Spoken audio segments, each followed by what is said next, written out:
Berbicara tentang Paskah atau kebangkitan Tuhan Yesus atas kematian, kita tahu di dalam firman Tuhan dicatat bahwa Tuhan Yesus pernah membangkitkan beberapa orang dari kematian.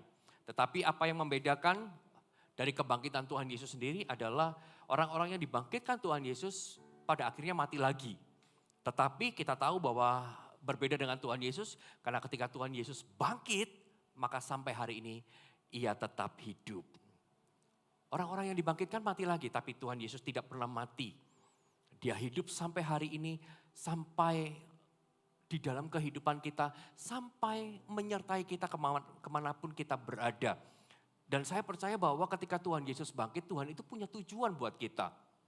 Bukan karena asal-asalan gitu ya, tapi peristiwa kebangkitan Tuhan Yesus adalah peristiwa yang penting bagi kita, karena kebangkitan Tuhan Yesus juga sama dengan kebangkitan kita juga, kata firman Tuhan.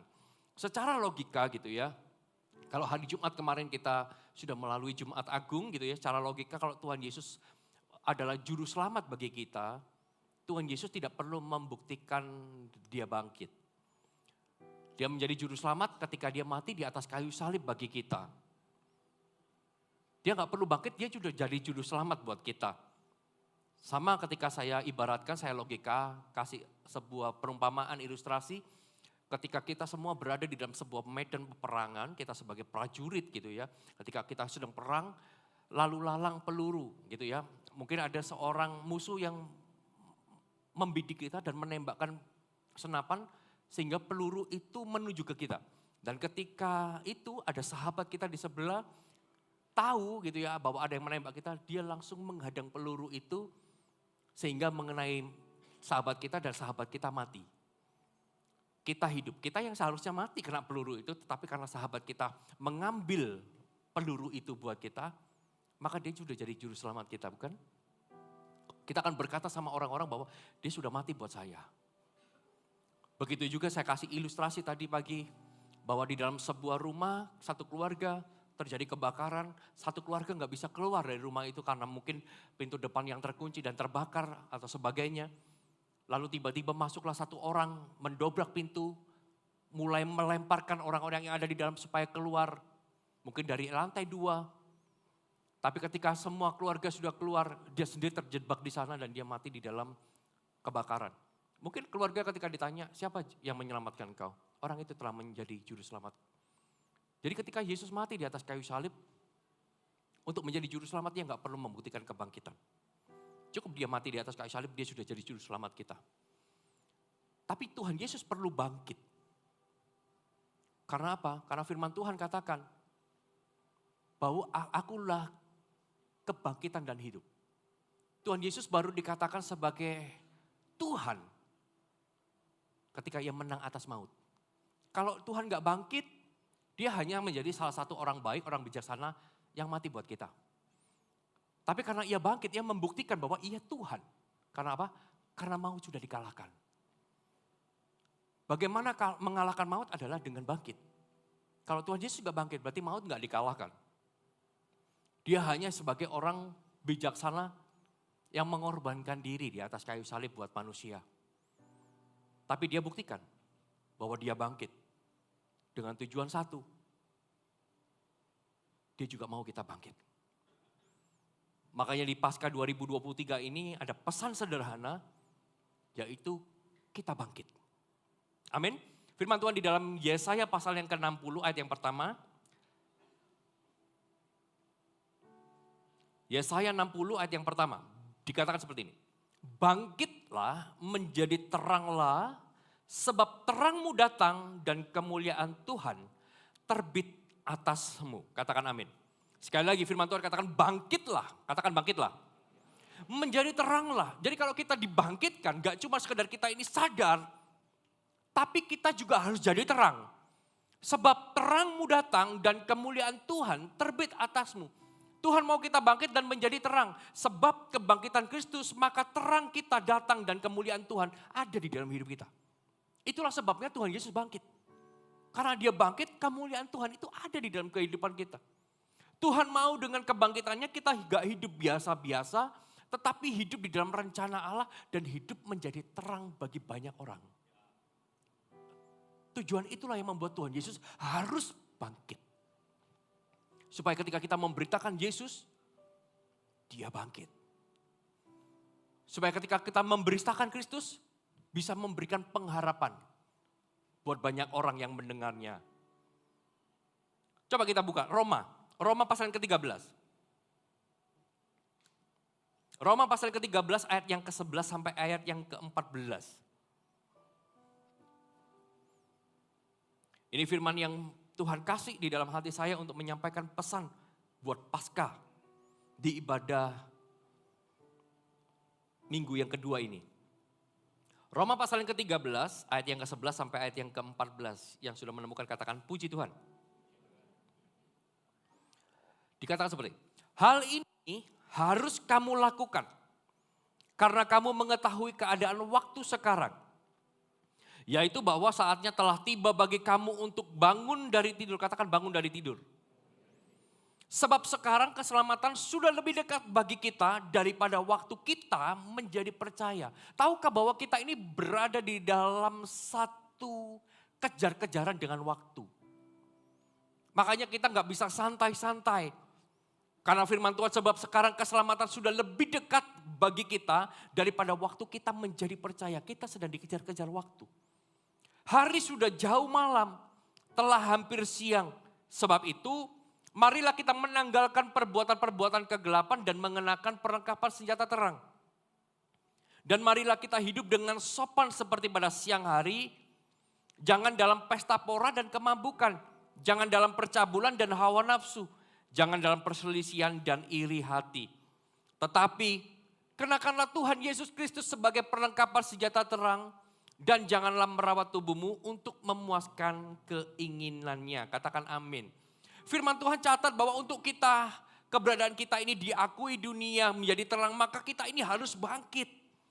Ayat 11 dikatakan hal ini yang harus kamu lakukan, hal ini yang harus kita lakukan. Karena kamu mengetahui keadaan waktu sekarang. Sekarang ini jelas kita tahu waktu kita ini gak banyak. Kita ini berada di dalam akhir zaman. Yaitu bahwa saatnya telah tiba bagi kamu, katakan bagi kamu. Untuk bangun dari tidur. Kata bangkit itu artinya kita harus bangun dari tidur kita. Kita harus sadar. Tahukah bahwa orang tidur itu ya adalah orang yang gak sadar apa-apa.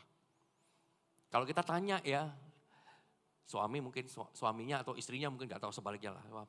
Pak, Ma, semalam kamu mendengkur gitu. Ah masa? Betul ya? Enggak gitu. Kan kerasanya begitu. Tapi orang tidur itu enggak pernah sadar apa yang dia lakukan. Karena di dalam tidur gitu ya, menggumam gitu ya. Ngomong apa sih? Ketika kamu itu ngomong apa sih? Ah enggak tahu, aku enggak sadar ngomong apa ya. Bahkan ada juga orang yang tidur seperti makan permen. Pernah dengar? Kriuk giginya gitu ya. Tapi ketika tanya, kamu makan apa sih? Enggak makan apa-apa. Tadi malam kamu begini. Enggak kerasa.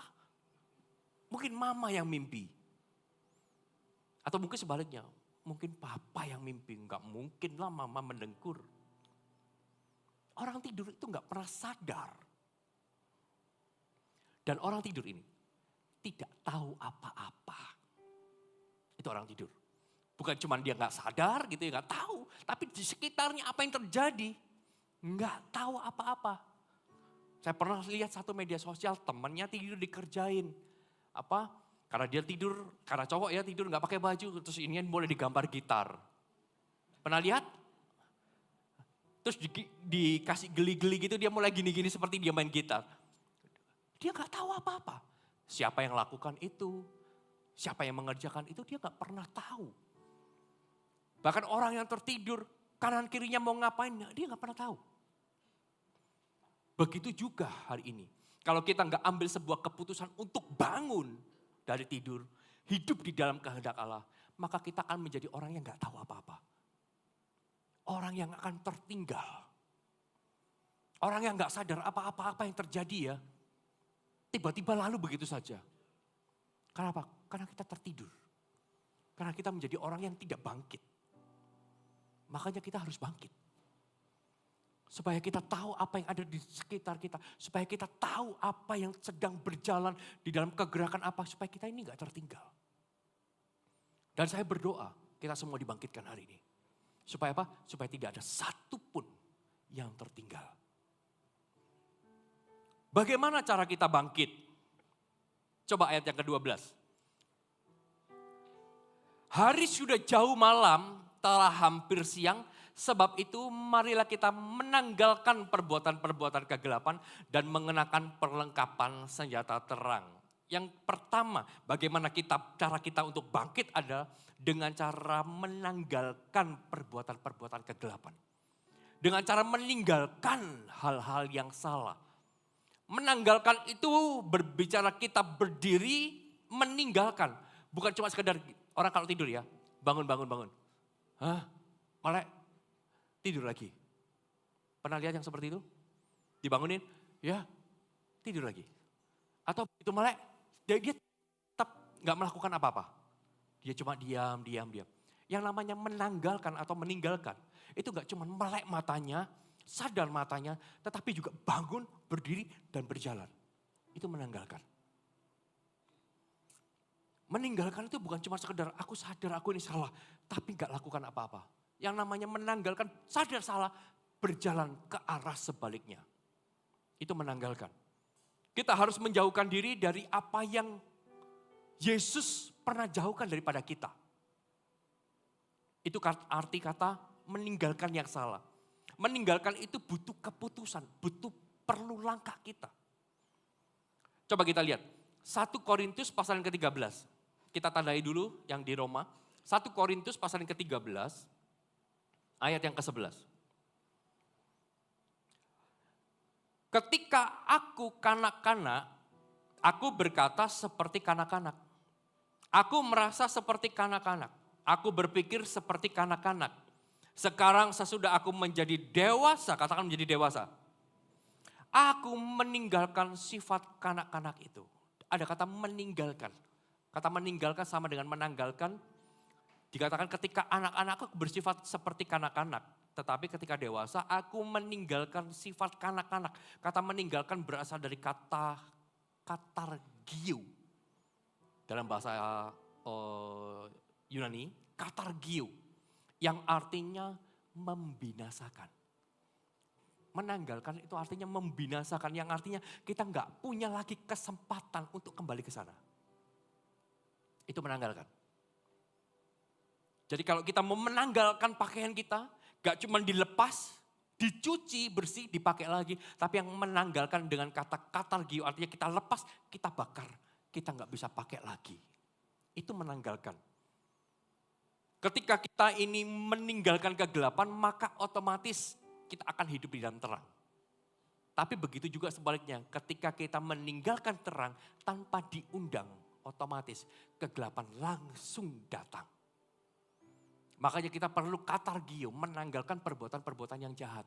Kalau kita mau bangkit, aku gak mau jadi orang yang tertinggal. Tanggalkan, musnahkan apa yang menjadi hambatan di dalam kehidupan Anda. Hidup ini dipenuhi pilihan loh Bapak Saudara.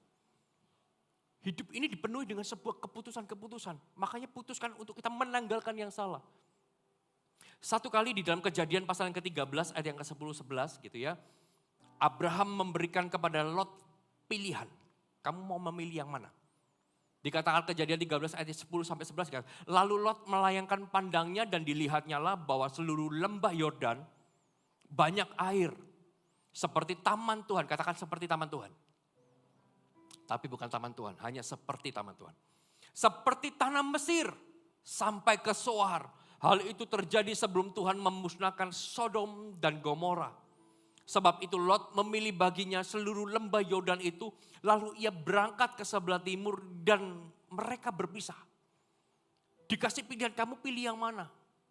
Lot memilih sembah lembah sungai Yordan yang seperti taman Tuhan. Padahal itu bukan taman Tuhan. Hanya seperti. Dan ketika ia salah memilih gitu ya. Lalu Kejadian 19 ayat yang pertama. Ketika Tuhan mau memusnahkan Sodom dan Gomora. Kedua malaikat itu tiba di Sodom pada waktu petang. Lot sedang duduk di pintu gerbang Sodom. Dan ketika melihat mereka, bangunlah ia menyongsong mereka, lalu sujud dengan mukanya sampai ke tanah. Lihat, kenapa saya kasih ayat yang pertama di Kejadian 19. Ketika Lot ini salah pilih, dia lembah Yordan, dia nggak tahu, dia nggak sadar bahwa itu adalah tempat yang akan dihancurkan oleh Tuhan. Dia pilih itu, dan di ayat yang pasal ke-19 ayat yang pertama dikatakan bahwa Lot sedang duduk di pintu gerbang. Tahu nggak? Pada waktu itu orang-orang yang duduk di pintu gerbang adalah para tua-tua. Para tua-tua, orang yang dihormati. Pertama dia memilih Sodom dan Gomora, sudah salah pilihannya. Ternyata ketika malaikat datang mau musnahkan Sodom dan Gomora, Lot itu adalah orang yang paling dihargai di Sodom dan Gomora.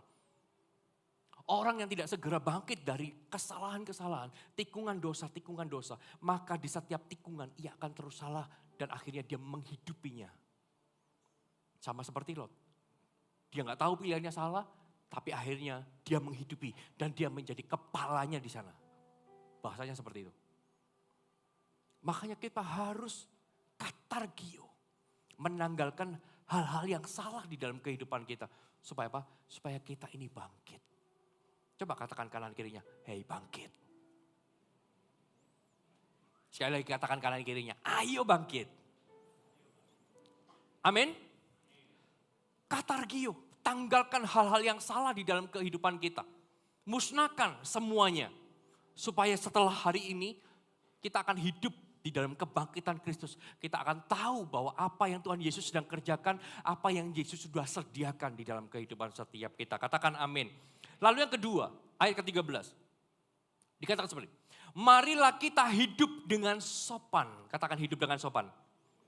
Seperti pada siang hari, jangan dalam pesta pora, kemabukan, jangan dalam percabulan dan hawa nafsu, jangan dalam perselisihan dan iri hati. Bagaimana kita bisa bangkit adalah yang kedua, hiduplah dengan sopan. Saya akan jelaskan. Hiduplah dengan sopan ini berbicara soal sikap hati kita. Berbicara tentang attitude kita di dalam mengikut Tuhan. Sudah sopankah hidup kita di hadapan Tuhan? Apa yang ada di dalam diri kita dan di luar harus sama. Makanya firman Tuhan katakan hiduplah dengan sopan seperti pada siang hari. Semuanya kelihatan, gak ada yang ditutup-tutupi. Jangan dalam pesta pora dan kemabukan di mana kita gak sadar. Orang mabuk itu kan gak sadar juga. Saya pernah dengar ceritanya Pastor Yudi gitu ya. Pastor Yudi pernah menjadi gembala di Manado gitu ya. Dan satu kali pulang pelayanan Pastor Yudi pulang, lalu dihadanglah oleh para pemabuk. Kayak gitu, dihadanglah. Lah para pemabuk itu minta uang. Lalu Pastor Yudi buka gitu ya. Dia mulai bilangin jangan mabuk, ya, mulai saya lupa dikasih uang atau enggak. Tapi begitu dilihat gini ya, lama dilihat, Pak Pendeta ya. Di sana itu pendeta itu seperti malaikat, Pak Saudara. Pendeta itu seperti malaikat. Pak Pendeta ya? Oh iya, dari yang gini langsung tegak. Orang yang mabuk itu enggak tahu, enggak sadar.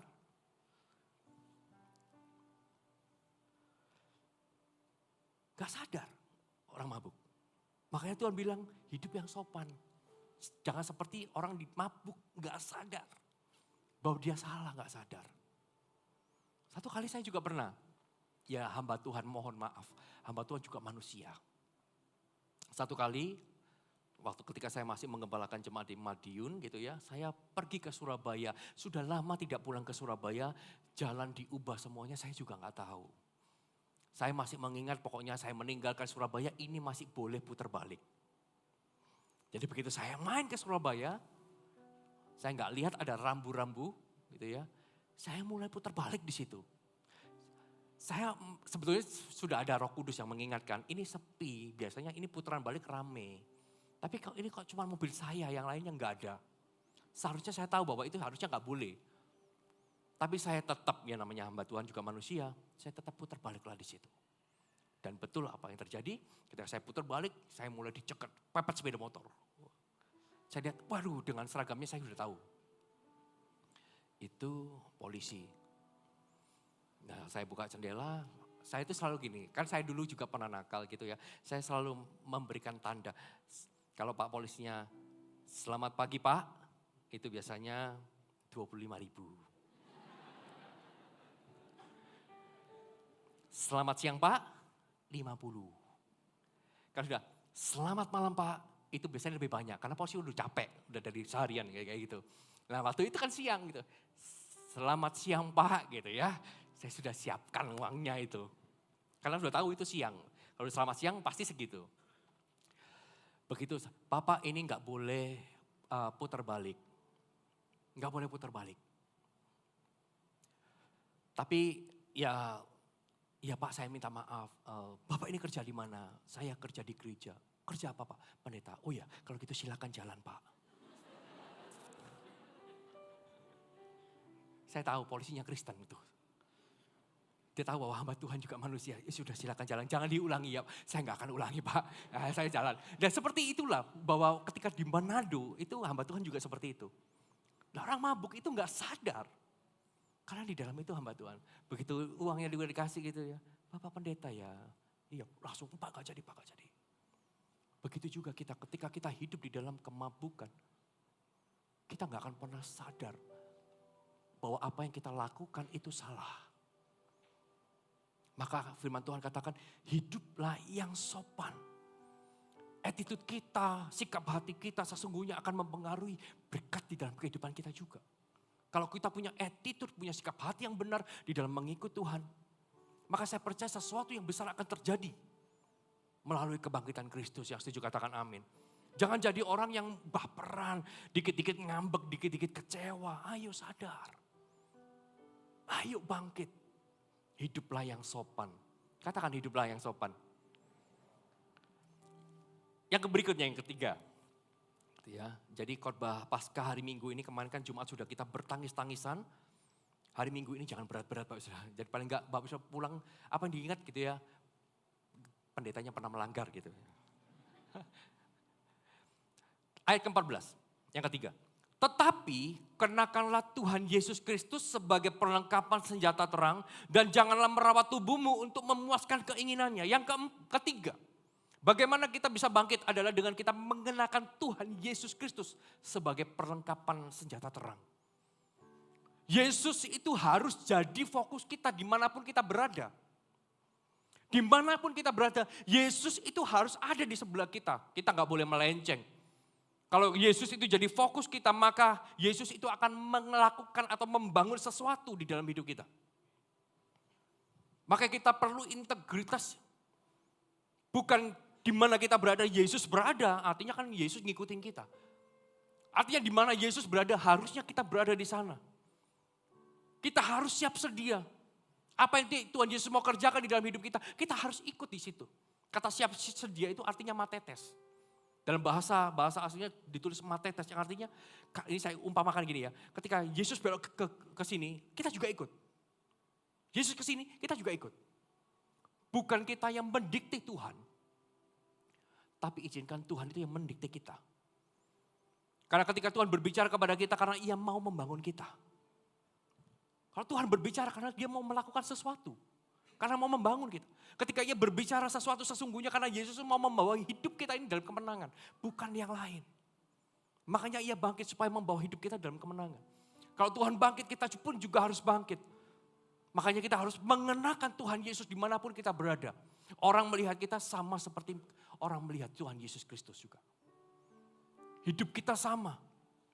Makanya jangan izinkan rencana Tuhan gagal hanya karena kita menjadi orang yang gak bisa diatur. Tuhan mau lakukan ini, kita gak bisa diatur. Butuh sebuah keputusan untuk kita mengenakan Kristus di dalam hidup kita. Butuh sebuah keputusan. Aku mau ambil komitmen, aku mau mengenakan Kristus. Dimanapun aku berada, Kristus harus ada di dalam hidupku. Itulah disebut bangkit.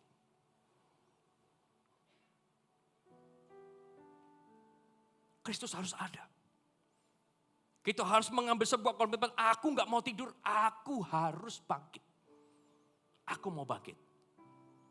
Coba cek di dalam hati Anda, apa sih perbuatan-perbuatan yang hari ini Anda masih lakukan tapi Anda tahu bahwa itu salah. Maka ambil komitmen, aku mau tinggalkan di sini karena aku mau bangkit. Aku gak mau lagi tertidur, aku gak mau lagi mabuk yang gak sadar. Tapi aku mau bangkit. Siapapun yang mengambil komitmen, aku mau bangkit pulang dari tempat ini. Saya percaya dan saya berdoa sesuatu yang besar akan terjadi dalam hidupmu. Yang setuju berikan kemuliaan buat Allah kita. Dan yang keempat, yang terakhir. Ayat ke-14. Tetapi kenakanlah Tuhan Yesus Kristus sebagai perlengkapan senjata terang. Dan perhatikan, janganlah merawat apa saudara? Halo, janganlah merawat tubuhmu untuk memuaskan keinginannya. Yang keempat, bagaimana kita bisa bangkit adalah jangan merawat tubuh. Merawat tubuh ini bukan artian aku gak boleh mandi. Jangan nih, kita gak boleh sesat. Sama Pak Pendetanya gak boleh merawat tubuh. Jadi pulang rumah gitu ya, Pak aku tak pakai daster yang sobek-sobek ya. Kenapa? Karena gak boleh merawat, jangan. Bukan itu maksudnya. Anda harus tetap tampil sehat, tampil cakep, tampil prima untuk apa? Untuk pasanganmu. Harus. Merawat tubuh secara jasmani harus. Kalau enggak merawat tubuh secara jasmani, enggak ada yang mau duduk di sebelah kita. Yakin saya. Harus secara jasmani. Ini bukan secara jasmani tetapi secara rohani. Jangan merawat tubuh untuk memuaskan keinginan. Dalam arti prioritas kita itu bukan menyenangkan kedagingan kita, menyenangkan keinginan kita, tapi prioritas kita harus menyenangkan Tuhan. Prioritas hidup kita harus menyenangkan Tuhan. Bukan untuk menyenangkan kedagingan kita. Merawat tubuh penting, kerja, yes. Tapi jangan sampai itu menggeser prioritas hidup kita bagi Tuhan. Kita harus hidup di dalam visi Tuhan, bukan kesenangan atau keinginan daging kita. Makanya hari ini kita harus terus berada di dalam satu kegerakan yang sama. Di mana Tuhan berjalan tiang awan dan tiang api. Kita mau bersama-sama ke sana. Supaya apa? Supaya kita tidak tertinggal. Pak, makanya tadi ditayangkan 20 bulan September. Supaya Anda bisa nut. Bisa ambil cuti jauh-jauh, kita pergi bersama-sama. Merawat tubuh, bekerja, boleh. Gak ada yang salah dengan itu. Tapi jangan sampai karena keinginan kita mengejar sesuatu yang fana, itu menggeser prioritas hidup kita bagi Tuhan.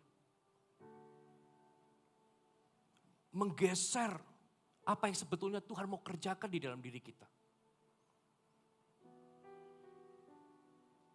Kalau kita mau bangkit hari ini, maka jangan merawat tubuh untuk memuaskan keinginan kita. Tapi prioritas kita adalah melakukan kehendak Allah. Di mana kita melakukan kehendak Allah, mengejar perkara yang di atas bukan di bumi. Maka apapun yang kita kerjakan di situ akan mengalami Tuhan dan mengalami berkat-Nya. Katakan amin. Amin. Yang pertama apa? Untuk kita bisa bangkit? Lupa. Ada yang mencatat? Yang pertama apa? Iya. Yang pertama apa? Gak dengar Pak Ustaz. Khotbah saya gagal. Meninggalkan hal yang salah. Yang kedua? Apa? Hiduplah yang sopan. Yang ketiga? Tapi gak jelas. Kenakanlah Tuhan Yesus. Dan yang keempat, yang terakhir. Jangan merawat tubuh. Oke, berikan kemuliaan buat Allah kita. Mari saya undang semua bisa bangkit berdiri. Aku sangka sejak dulu